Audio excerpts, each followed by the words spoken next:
So hello again from track number 2. It's exactly 45. We would like to start.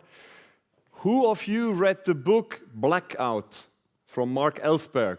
Is there someone? You remember the story? It's an absolute catastrophe blackout all across Europe. And all started with a smart meter in Italy. We have two very special guests from Japan. They just arrived yesterday, so excuse them if they're a little bit tired still. And they're using the LSTM, so a long short-term memory, invited from Hochreiter and Schmidhuber. It's very famous, and it's in Siri, Alexa, in Google Translate. And these Japanese people, they use now the LSTM in Modbus, RS-485, to prevent the catastrophic blackout in Europe. So please, welcome on stage Delvar Hossain and Hidaya Ochiai. Oh. Thank you. It's good? Good, yeah. Delvar Hossain is assistant professor at the Nara Institute of Science and Technology, and Hidaya Ochiai is associate professor at the University of Tokyo. So please, the floor is yours. Yeah, good morning. As already introduced about me and Professor Hidaya Ochiai. Welcome to these presentations to all of you. We are going to present our paper, Smart Meter Modbus RS-485 Spoofing Attack Detections by LSTM Deep Learning Approach. Basically, both will talk maybe some slide exchanges. Let's talk about some background. Rapid growth of Internet of Things makes more convenient our daily life activities. Simultaneously, many offender relentless, effort to create, new tools, technology, and tactics to destabilize the human, human life.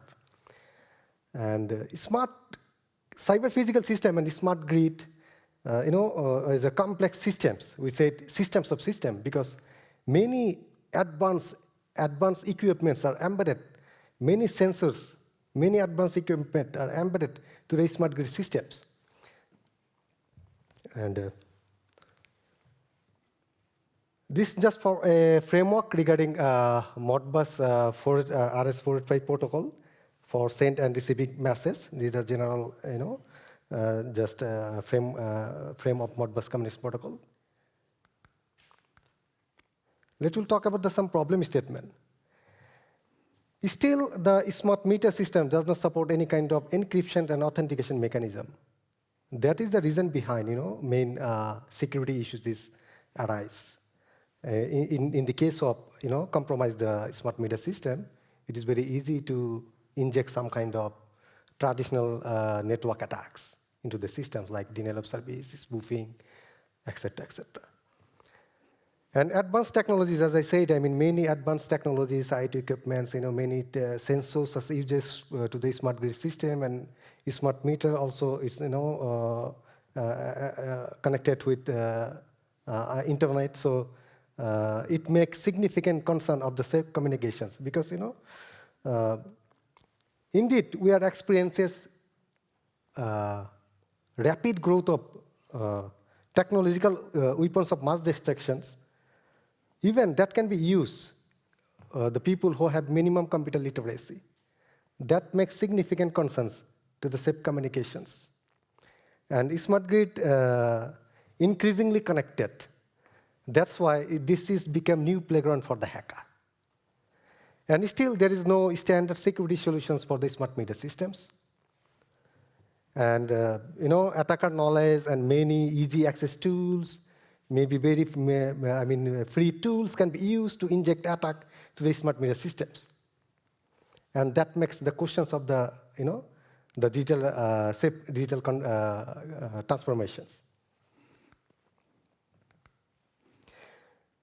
So there, for these smart meter systems, we have some proposal like how to study to inject some kind of attacks, and how to detect such kind of attacks, to analyze this kind of communications.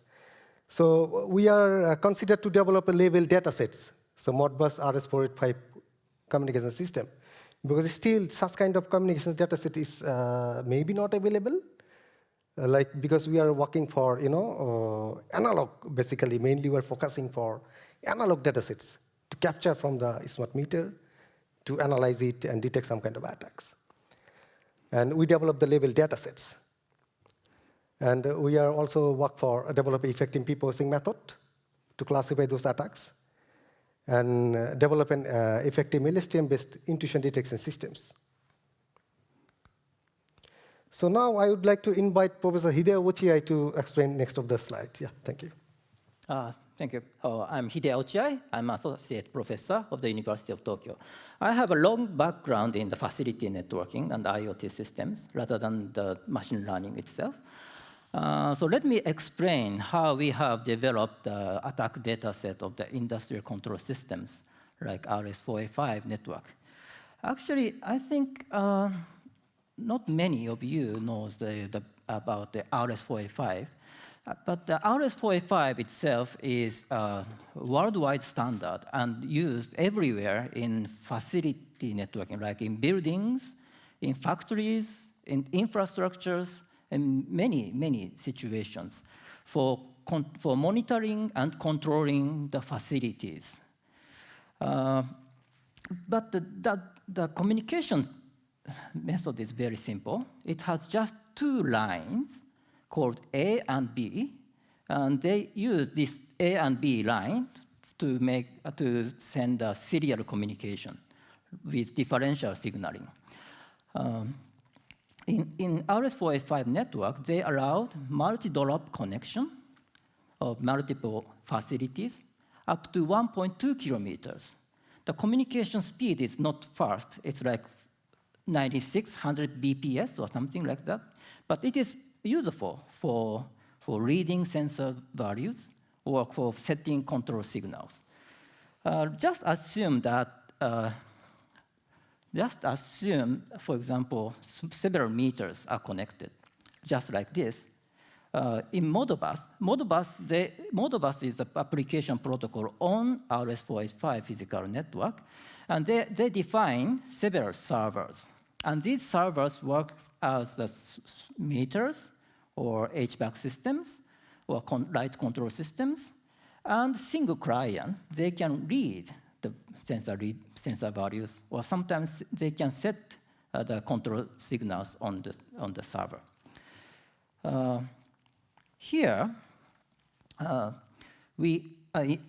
in our experiment setting, we have used 4 servers as power meters and 1 Modbus client for controlling the system. Let's assume that we have an attacker on this network. Actually, over this communication line, there is no encryption, no authentication. So it is very important to detect some malicious activities happening on this network. So in this study, we have defined the spoofing attack of the Modbus communication. Let me explain that. So in this Modbus communication, the Modbus client first make a request to the communication line, saying that I want to read the sensor values from server 2 or server 3. This message will be broadcasted over the network. And then the corresponding server, in this case server 2, will respond to the message, saying that the meter value is 100 kilowatt hour, like that. So then the response will be also broadcasted over the network. Here, in this study, we assume a spoofing attack. In this case, when the Modbus client sends a request saying that I want to read the data from server 2 with this sensor, then the attacker will receive. We can also receive that information. And then the attacker will send the jamming signal onto the communication line. The jamming signal will destroy the communication frame.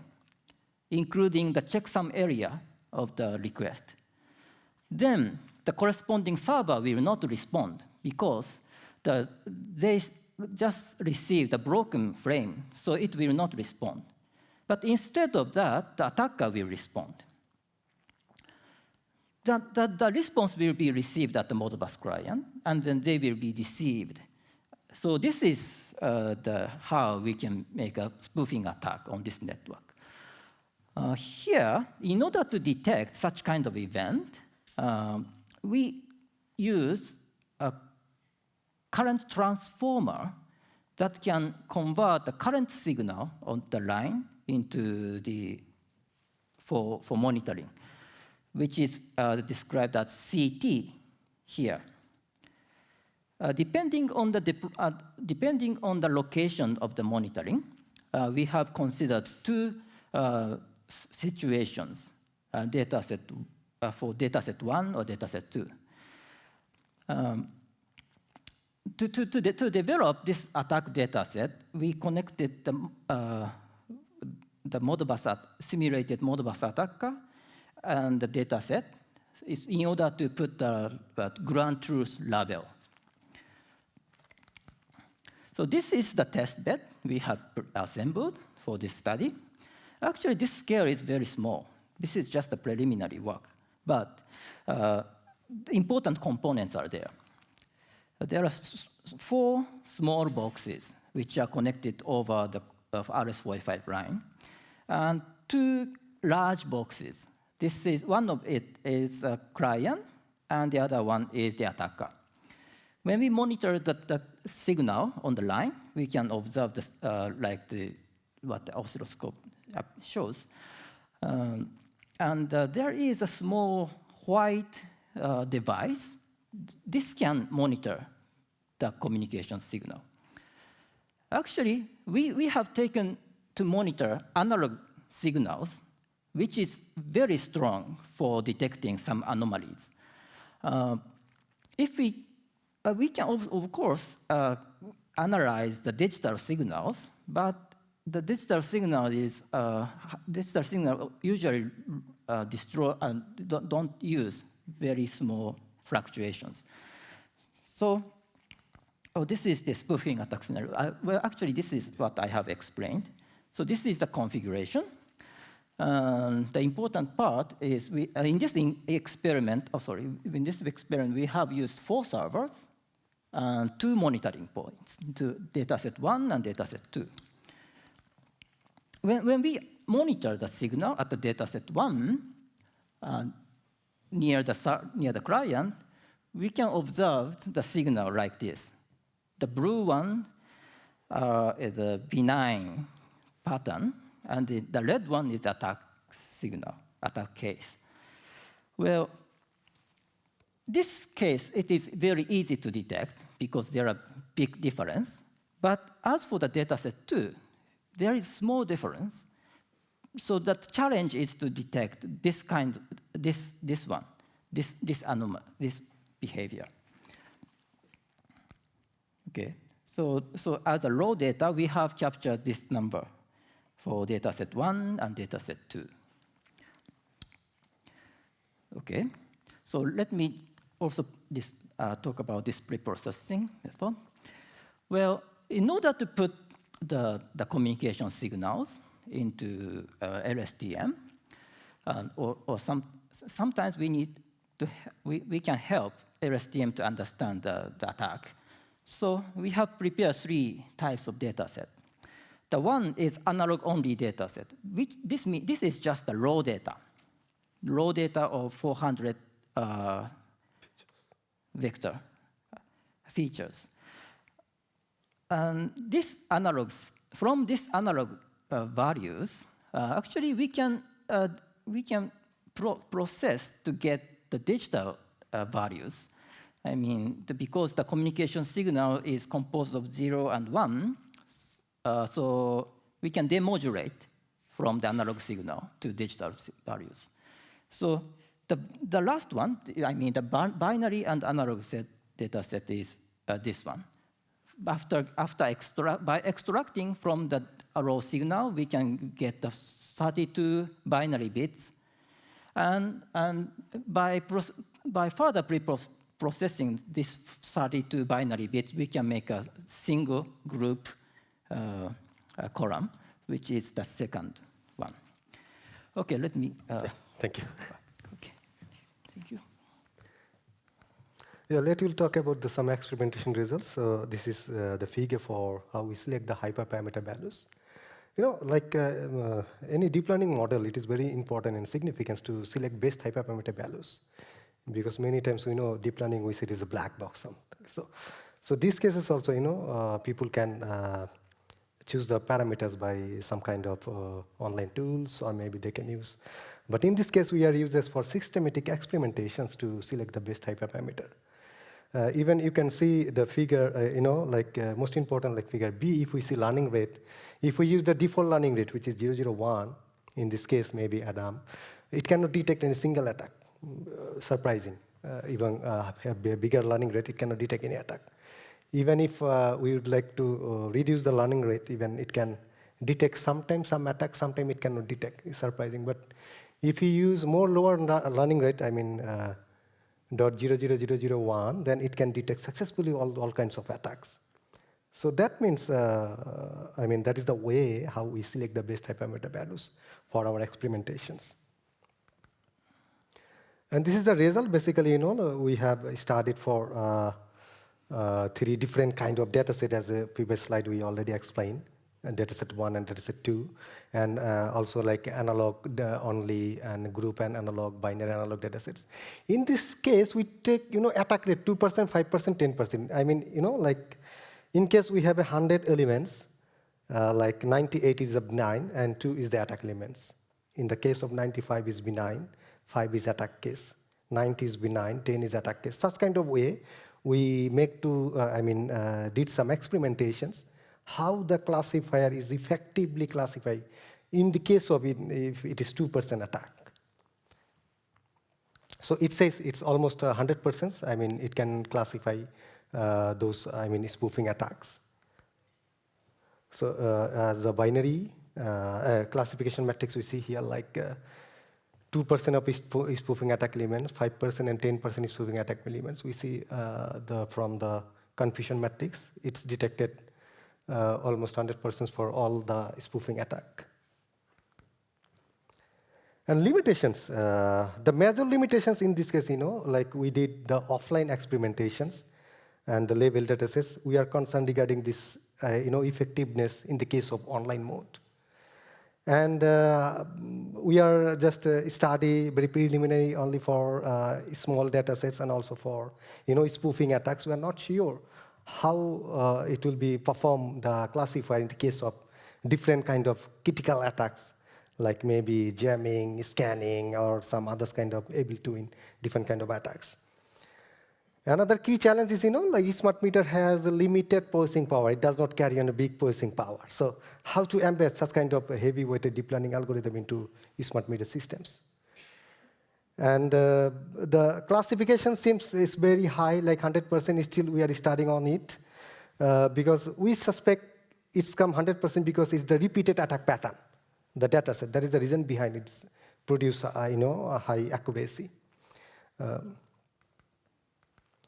And regarding the future work, we'll contemplate to study how to embed such kind of, deep learning-based ideas into these smart meter systems, and we'll study more critical attacks, like scanning, random collisions, evil twin, etc.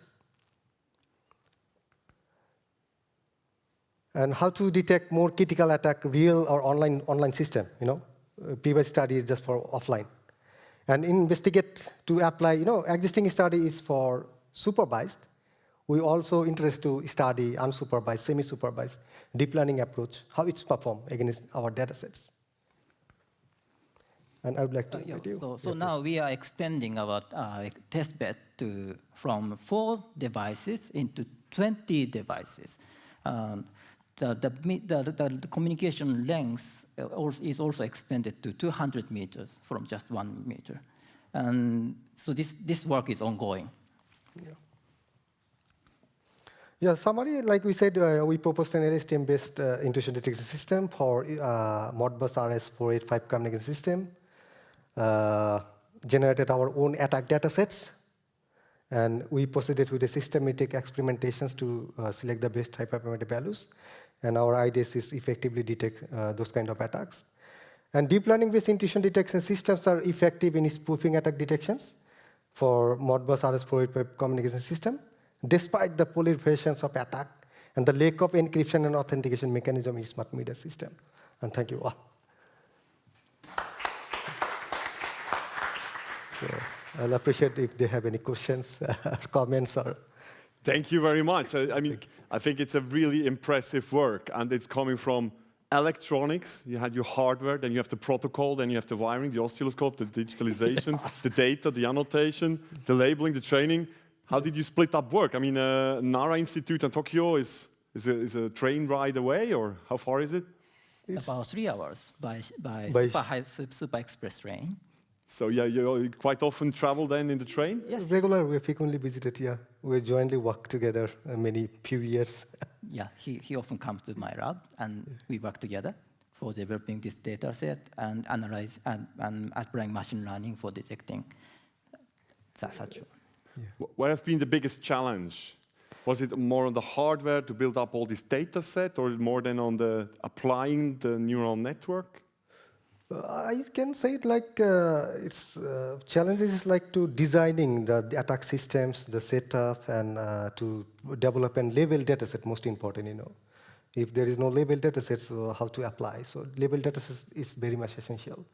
So I would like to tell you, I mean, some kind of complexity, maybe such kind of system design, programming, to develop such kind of label data sets and so on. It's a lot of work, huh? Yeah, many integrated works is there, you know. There are questions, please.